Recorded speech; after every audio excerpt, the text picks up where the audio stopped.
All right. I think I can hear you. Okay. Perfect. I can. Um, okay. So I have a couple of questions today. Sure. First, would you state your name and spell it, please? My name is Todd Branstner, Todd Branstner.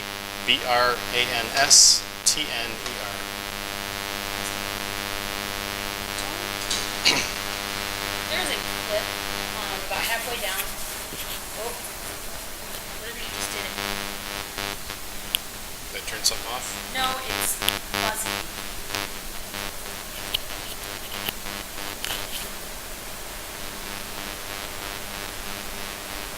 Could be those coolers. It is, but it's like in the microphone. Nope, not the coolers.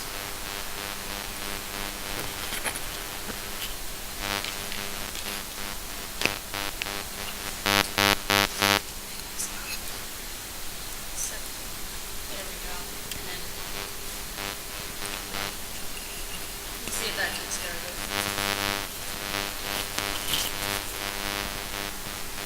A little bit. All right. So I'm going to ask you to state your company and what your position is here, please.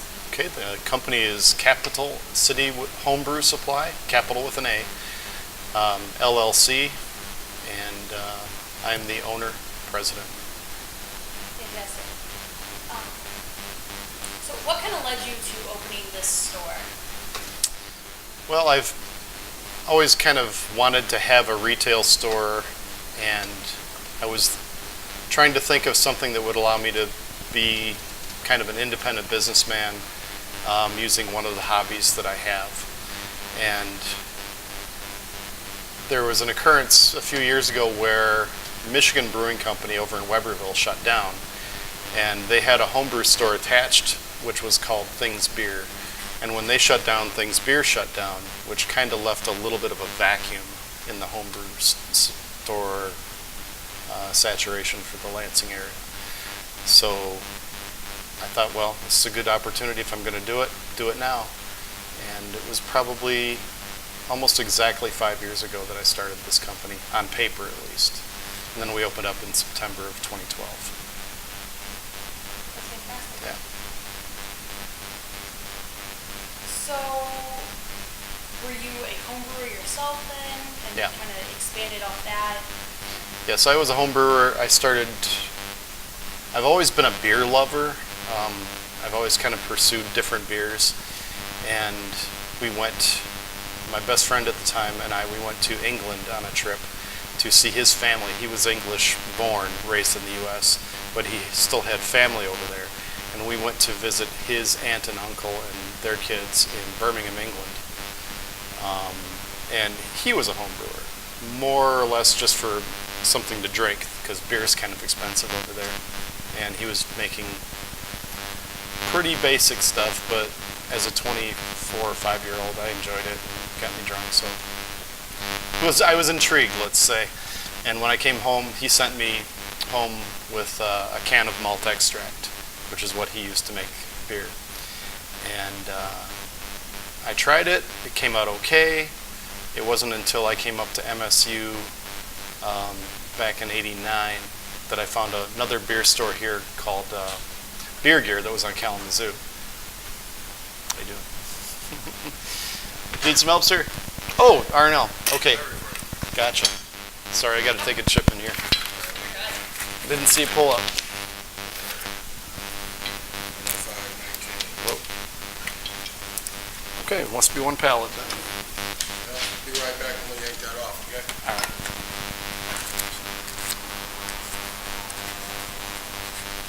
I can write him a check in a minute. Yeah, so we get our deliveries on pallets by truck, so every couple of weeks. So yeah, I came up to MSU and found myself with a little more spare time, and I started looking for a homebrew shop, found one, and I brewed pretty steadily for about 5 or 6 years after that. And I got married. My now ex-wife was kind of into it too, so we brewed quite a bit. Sorry, let me get the You're phone. okay. Capital City Homebrew Supply.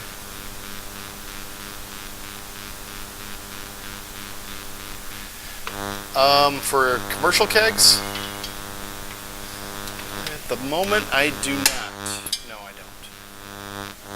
You're welcome. Another one. Your microphone cable here. Yes, I already did.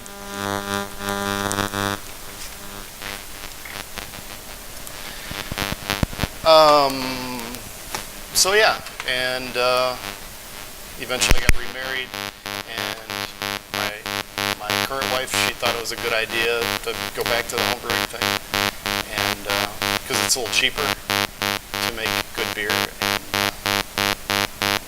it's a good hobby. I've always enjoyed it, and then when the opportunity to, like I said, get the store going happened, I looked at my 401k from my job that I had, and I thought I could borrow some money off of that and get the business going. And I did.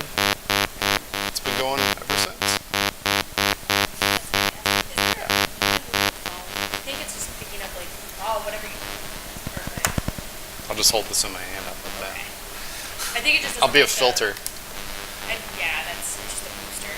Okay. So what was the first successful beer you brewed?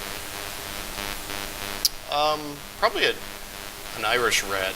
I made an Irish red that I bottled and brought to a party, and everybody really liked it and was pretty encouraged by that. But that was the first beer everybody really liked. So as far as Lansing goes, you're seeing a lot more breweries kind of pop up. Mhm. You're seeing more of an interest. What are your kind of thoughts on why this is becoming a bigger industry here in the capital area? Well, the capital area is kind of behind as far as microbreweries go. We started out with one called the Blue Coyote, which was actually right around the corner here, and that was back in the 90s. It may have been a little too early for that market. I think that business had some other problems too, but it failed. And then everybody was kind of gun shy. I mean, we've had Harper's for a long time, but they don't really do much as far other than pretty basic beers. If you look at Ann Arbor, I mean, not Ann Arbor so much, but Grand Rapids and what they've done, they've gone absolutely apeshit with this stuff. And so I think Lansing is finally just catching up. We've got Ozone's up in Old Town now. There's there's one opening up in Dimondale called Dimes. That'll probably be opening up early summer. There's going to be another one down here on Michigan Avenue that will be opening up probably by fall, I would guess. So yeah, it's just starting to fill up, and we'll see, what the market can support. It'll be interesting. So why do you think the beer industry in Lansing is such an important component to the economy, to the people? Well, it's just another fun thing. Beer it's used to celebrate, it's used to socialize, and the craft beer thing, the whole craft beer thing has a connoisseur kind of air about it too. Sorry, what was it, 105? Glasses here.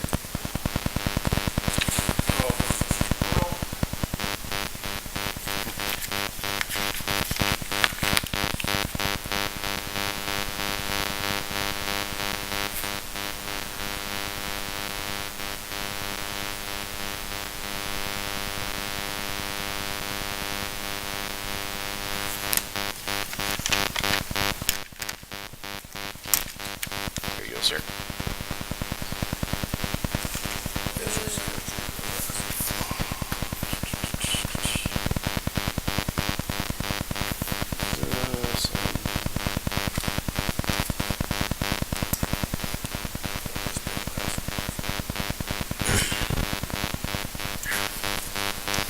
Getting warm out there, huh? Thank you. Have a good one. Thank you. You too. Take care. I'm sorry, where were we? Talking like why it's important to have the beer industry kind of right here, and why beer is important. Well, think beer goes along with a lot of things. It goes along with food, fine dining, restaurants. It's just, and restaurants, good quality restaurants, good quality food are characteristic of a healthy economy and a place where people want to be. I mean, if you don't have those elements, there's really nothing for people to do. When they come to town, they're like, what are we going to do? And they're like, well, we can go to the bar. There's the bar, but when you get into craft beer, you're usually getting into good food too. So they bring that along with them. Sure. Yeah, you're okay. Perfect. Thank you. So for you then, how does that kind of affect your business and what you guys do here specifically in the homebrew kind of section of craft beer? Well, craft beer can be a little bit expensive. So you're talking $9 to $12 a six pack for something that comes out of one of these breweries. I mean, you can take that for so long. If you want to drink craft beer, it's going to cost you. If you want to pursue it a little further, you can make your own. And it's quite a bit cheaper to make your own. And plus, you get a better feel for what actually goes into the craft beer. What makes a craft beer a craft beer? What are all the hops? We've got 75 different kinds of hops in that cooler, and they're all a little bit different from each other. We've got, probably 75 or 80 different grains in the back, and they all have a different effect on the beer. Yeast. It's almost endless the different kind of yeasts you can get.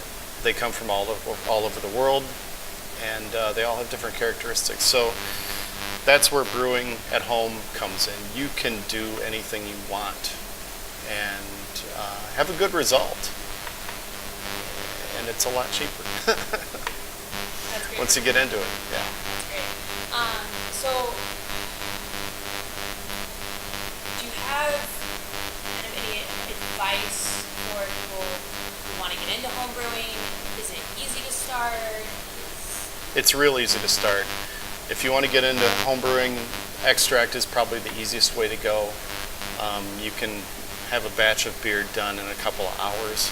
Then it's going to ferment. Then you have to bottle it, wait for a little while before it's ready to drink. But basically, the ingredients for maybe 2 cases of beer are anywhere from $25 to $50, depending on what you're putting into it. The basic equipment you need will cost you starting at around $80. And you can build on from there.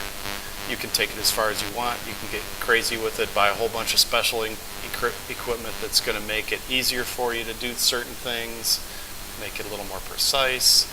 But really, for $80 and an equipment kit and a few bottles that you can actually reuse your old bottles that you bought at the store,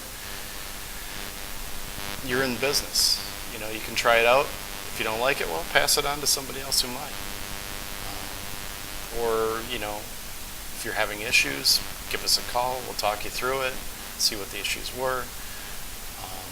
Come to one of our club meetings, bring your beer, say, hey, this is what I made. Do you like it? What do you think? And we'll tell you. If you did something wrong and it's pretty obvious, well, we'll tell you that too. So it's just, it's a great hobby. And if you like cooking, it's basically just like that. It's following a recipe. A little different parameters, but same kind of thing. Fantastic. Yeah. Is there anything else kind of unique about the home brewing that makes, especially here in Lansing? Like, I'm very interested to see kind of like how the differences of like home brewing and like the craft market and them itself are all very much growing kind of simultaneously. You're seeing more people, especially younger kids, wanting to get into it. I think the crafting kind of maker market in Lansing is a little bit in its infancy. It hasn't advanced as much as it has in a lot of places, but there's still a lot of interest, especially where we're at here on the east side. There's a lot of very creative people doing really cool things, and I'm happy to be part of it. I've lived on the east side for 25 years now, and that's why my business is here. One unique thing we do have is MSU. A lot of our clientele comes from MSU. some from the people that are putting on classes there, to the people that are growing hops and apples and fruit and grapes and barley. We've got some experimental barley that we're working with our club with MSU, and it's just kind of a very creative place, I think. I'm happy to be here. That's fantastic. That's all I needed. Great. I really appreciate it. Sure.